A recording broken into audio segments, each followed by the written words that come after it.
And more aggressive. Tonight, a look at how the level of violence in Mexico is continuing to spiral out of control. We show you how. In tonight's look at Juarez Violence.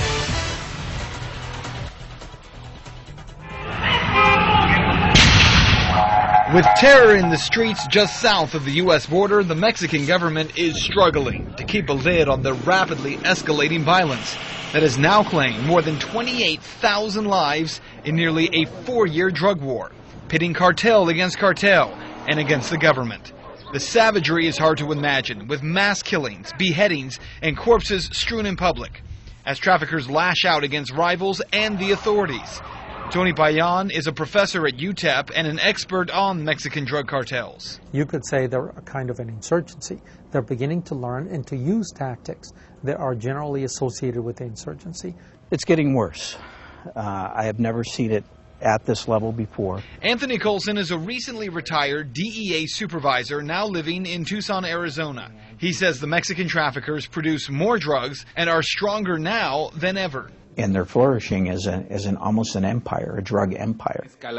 As you know, Mexican President Felipe Calderón is waging an unprecedented war against the cartels and warns the traffickers threaten civil order and the state. So far, 5 mayors have been killed this year, and a gubernatorial candidate was shot dead on a highway. The state is not prepared to handle that type of situation. The police forces in Mexico are too small. Juarez Mayor Jose Reyes Feliz travels with tight security. How many threats do you get, and how seriously are they taken?